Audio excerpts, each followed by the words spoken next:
Gusto mong bumili ng bagong phone, ang kaso budgeted ka at yung murang phone lang ang hanap mo. Murang phone kasi mapigbibigyan ka lang, bata or matanda lang naman yung gagamit. Okay naman, need mo lang ng extra phone.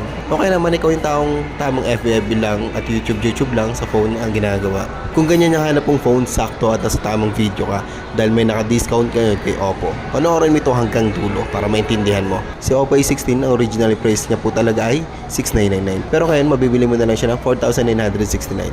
Nasa 2K din naman yung nakuha mong discount from original price. Ngayon, ano ba ang specs and features ng Oppo A16K? Sa design niya, naka 3D sleek design po siya, pang minimalist design po siya. Kung mahilig ka sa minimalistic design, bagay na bagay sa iyo to. Malaking screen, naka 6.52 inch HD plus eye-care screen po siya. Ma-enjoy mo talaga dito kapag mahilig ka manood ng mga video sa YouTube o mga movies sa Netflix. Sa battery naman, 4,230 mAh battery na po siya. Medyo mababa lang ang battery capacity niya, pero kung normal usage lang naman ang gagawin mo sa phone, matagal yan malolobat. At kung mahilig ka mag-charge sa gabi, huwag kang mag-alala dahil meron siyang tinatawag na optimized night charging. Kahit may iwanan mo yung phone mo at natulugan mo ito, huwag kang mag-alala, safe po yan. Kasi automatic naman na kinakat ni Oppo yung pag-charge niya kapag full charge na yung phone. At kung ang winuworry mo naman ay yung charging port niya na baka masira agad kasi yung lumang phone, yun ang unang nasira, yung charging port. Huwag kang mag-alala, tested naman po yan sa laboratory ni Oppo. Okay? Dumaan yan sa 10,000 times USB port plug-in test. Naka 3GB of RAM plus 32GB of internal memory po siya.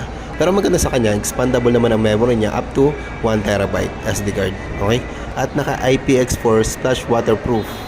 Meaning, kapag aksidenteng natapunan ng tubig, hindi po siya agad-agad mapapasok ng tubig sa loob. Hindi siya agad-agad masisira. At nga pala, gumagamit din nga pala siya ng graphite sheet. At ito naman ay nakakatulong para maiwasan ang overheating.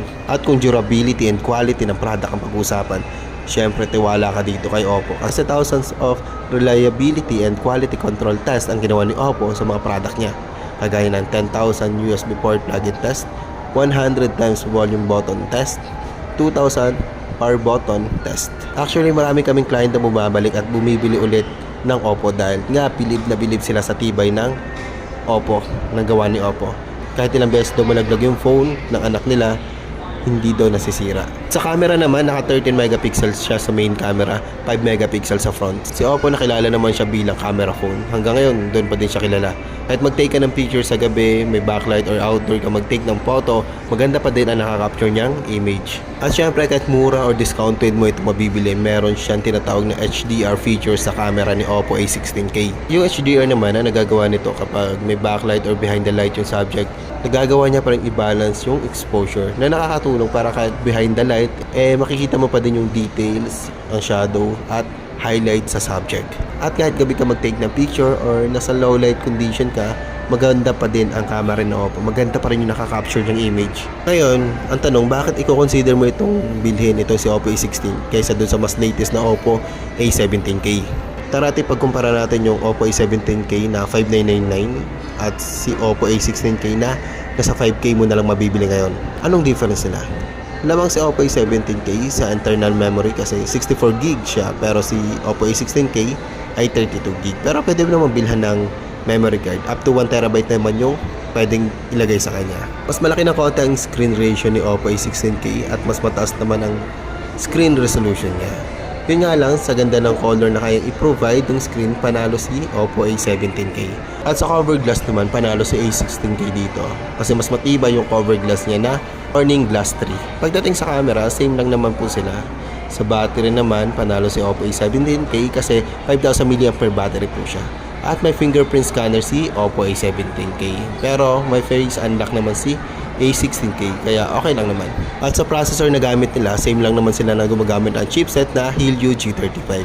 Syempre sa standard ko, hindi siya pang gaming, lalo na kung hardcore gamer ka. Kaya mo naman maglaro dito sa A16K ng ML.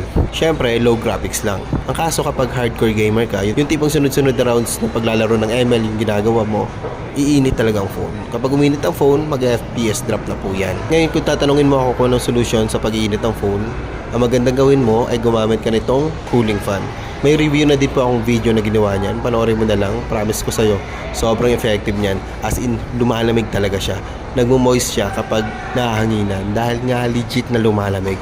Kaya kung pag-init ang phone ang problema mo, kahit anong phone pa yung gamit mo ngayon, habang naglalaro, umiinit siya, ito yung solution. Check out mo na lang yan, okay? Check out mo yung cooling fan. At kung nagustuhan mo tong Oppo A16K, pasok sa budget mo, nagustuhan mo yung mga specs, check out mo na yan. Click mo na lang yung yellow basket dyan. Sayang naman yung discount, diba? Sinamahan ko na din po dyan sa yellow basket ng tempered glass case. May case dyan na silicone at may case din dyan na may shockproof. May tempered po ako sinama dyan na ceramic at meron ding tempered na may anti-spy.